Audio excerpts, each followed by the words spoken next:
예, 오늘 사무엘하 11장입니다. 오늘 11장은 다윗의 인생 가운데 참으로 안타까운 인생의 오점을 남기는 그러한 내용이죠. 바로 우리아의 아내 바세바를 범하고 또 그의 남편 우리아를 가장 치열한 전쟁 가운데 내보내서 결국 그도 죽는 이런 일들이 일어납니다. 이 사건은 한 가정의 파괴뿐만 아니라 이후로 다윗의 인생도 마치 정상을 향해 올라가던 그 다윗이 이제는 서서히 내려가는 인생으로 바뀌는 그러한 계기가 되죠. 이후에 이제 다윗이 이 사건을 두고 회개하고 또 하나님 앞에 참회하는 이제 또 그런 모습이 나오는데, 그리고 우리도 그럴 때가 있잖아요. 참 이 일은 내 인생에 없었으면 좋았을 것을 하는 그런 일들이 있습니다.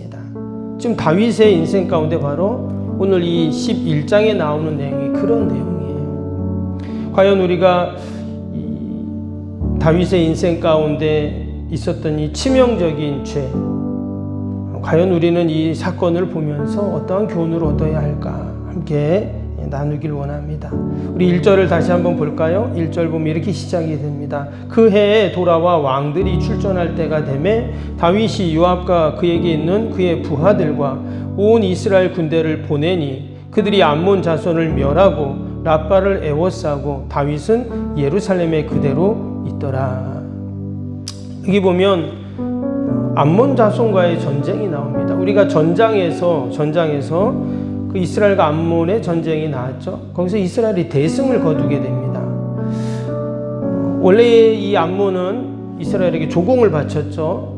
그 암몬의 왕 나하스가 이스라엘과 좋은 친분의 관계를 가졌는데 그가 죽고 그의 아들이 왕이 되면서 다윗은 그들에게 조문단을 보냈는데 또 스파이로 오해를 하고 그래서 막 수치와 모욕을 주고 이런 일이 있었습니다. 그래서 전장에서 이스라엘과 암몬과의 전쟁에서 이스라엘이 대승을 거둬요. 하나님이 함께 하시니까. 그런데 오늘 말씀을 보면 또다시 그들과 전쟁을 합니다.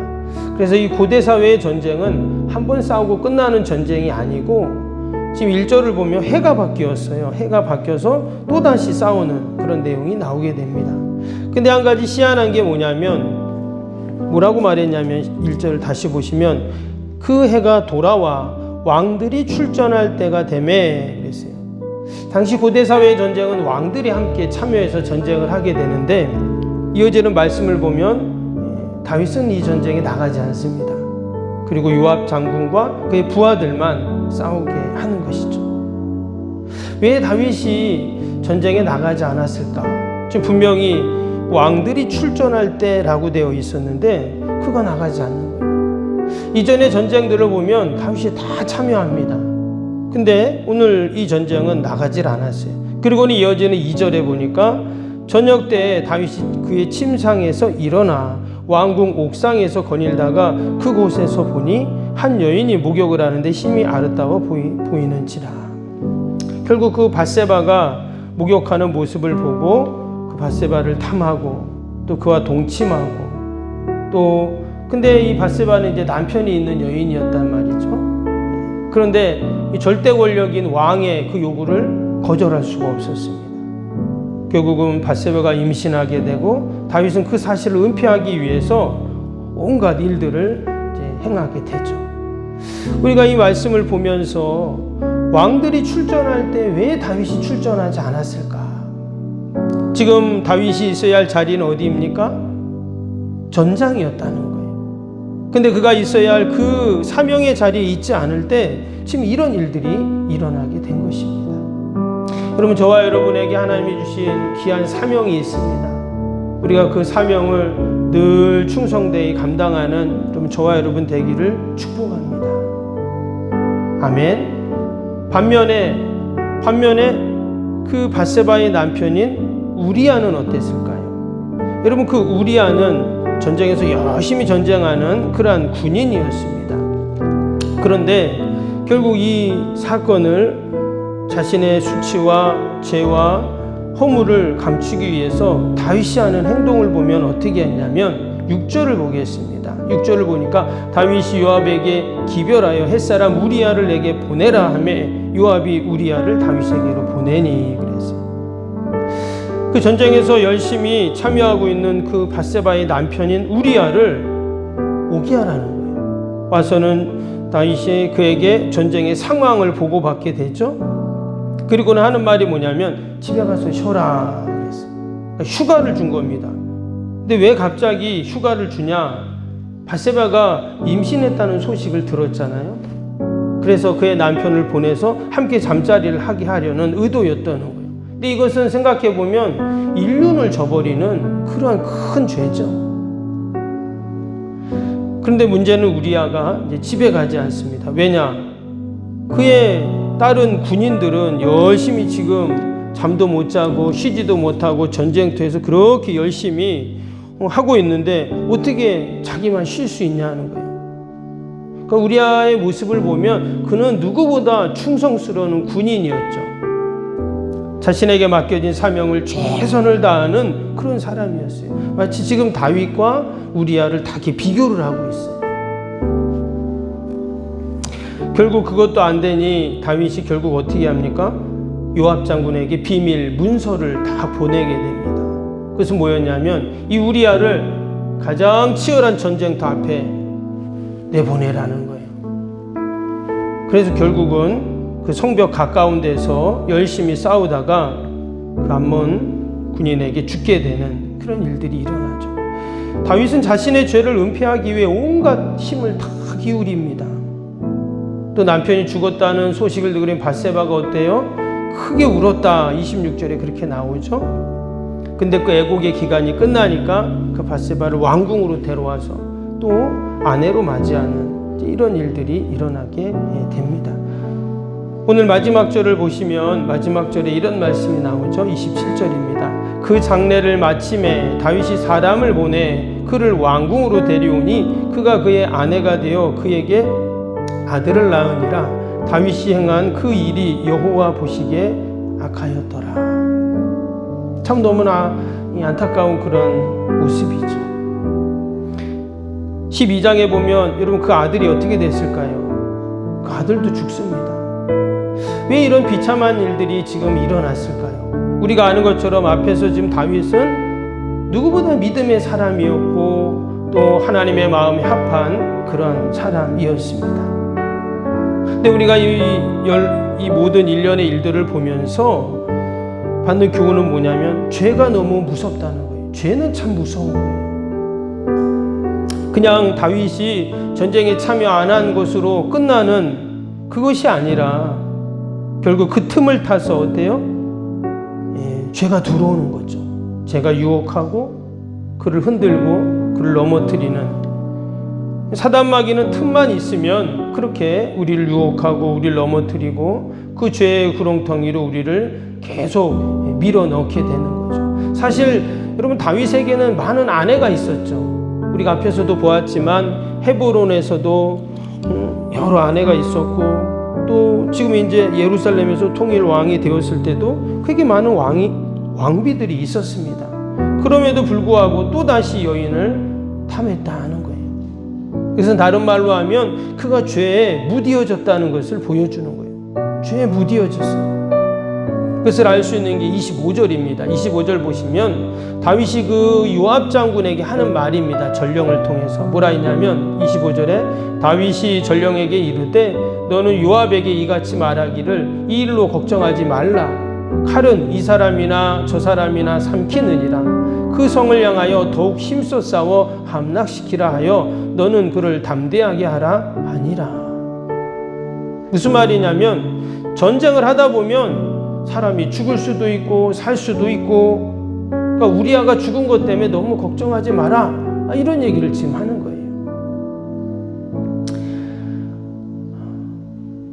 다윗은 누구보다 믿음의 사람이고 기도의 사람입니다. 우리가 이 모습을 보면서 다윗 같은 사람도 이렇게 속절없이 죄에 무너졌다면 그럼 우리는 어떨까요? 때문에 우리가 늘 약속의 말씀 붙잡고 여러분 믿음으로 견고히 서 있어야 할 줄로 믿습니다. 죄에 민감하고 늘 죄를 경계해야 됩니다. 뭐 죄를 짓고 회개할 수도 있습니다. 그러나 믿음의 성도들은 죄를 짓기 전에 미리 예방해야 된다 하는 것을 지금 다윗의 모습을 통해서 우리에게 보여주고 있는 것이죠. 오늘도 우리가 약속의 말씀 붙잡고 또 늘 주님의 십자가 의지하고 또 우리가 믿음으로 여러분 견고히 서 있어야 할 줄로 믿습니다. 어둠의 세력들, 사단 마귀는 틈만 나면 우리를 유혹하고 우리를 넘어뜨리려고 합니다. 그러나 우리가 늘 성령님 의지하고 말씀 붙잡으면 여러분 넉넉히 승리할 줄로 믿습니다. 원래 우리 사랑하는 자녀들 또 우리 성도들 하나님께서 꼭 붙잡아 달라고 우리 함께 기도하시고 지금 또 전 세계에 일어나는 모든 전쟁의 어둠의 영들이 다 물러가게 해달라고 또 우리가 함께 믿음으로 기도하는 귀한 복된 새벽 되시기를 주님의 이름으로 축복합니다.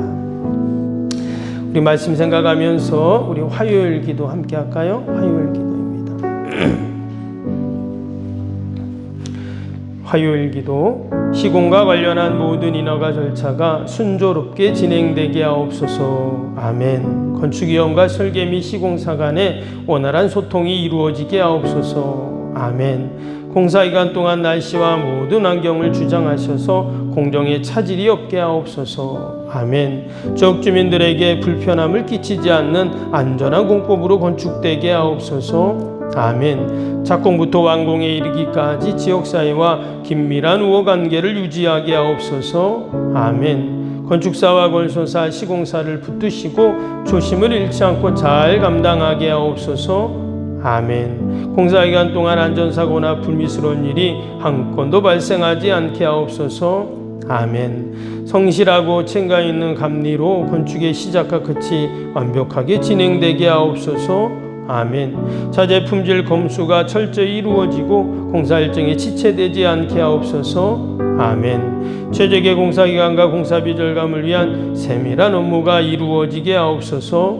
아멘. 꼼꼼한 업무로 불필요한 비용 발생을 원천적으로 차단하게 하옵소서. 아멘. 건축에 필요한 모든 재정이 시기적절하게 잘 채워지게 하옵소서. 아멘. 입당에 이르기까지 모든 건축 과정에 재정의 집행에 어려움 없게 하옵소서. 아멘. 헌금을 약정하고 드리는 성도들에게 복을 주셔서 간증이 넘치게 하옵소서. 아멘. 건축으로 인한 교회 사역이 위축되지 않도록 풍성한 재정으로 채워 주옵소서. 아멘. 예수님의 이름으로 기도합니다. 아멘. 사랑과 은혜가 충만하신 하나님 아버지, 믿음의 사람, 기도의 사람도 죄에 무디어져 결국 이처럼 너무나 안타까운 아버저 일들을 행했던 다윗의 모습을 봅니다.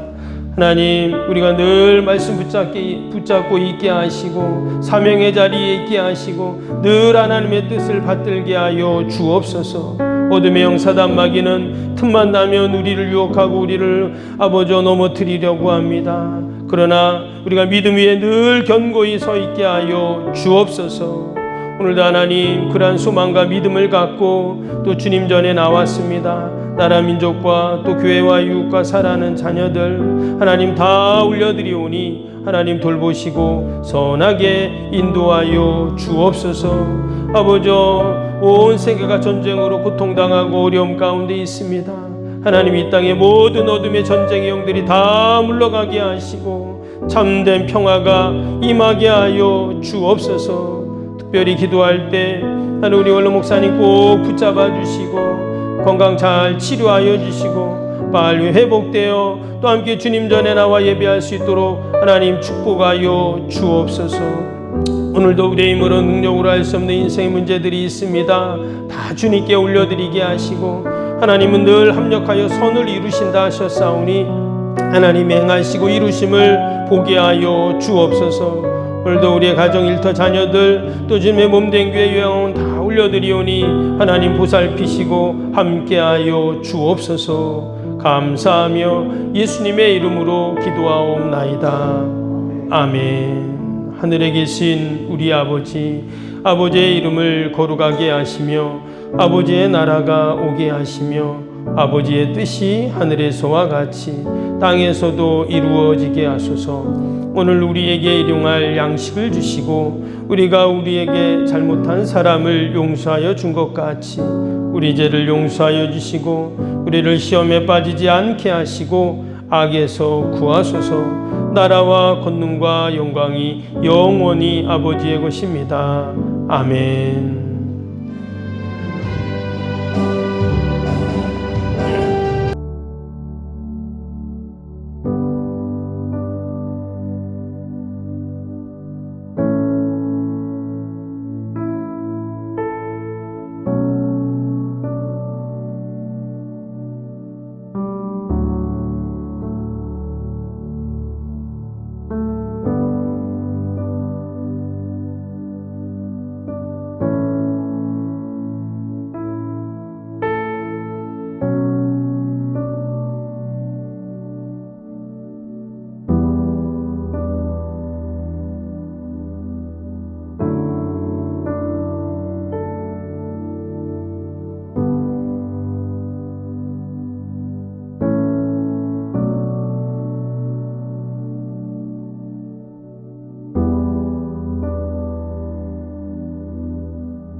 바랍니다.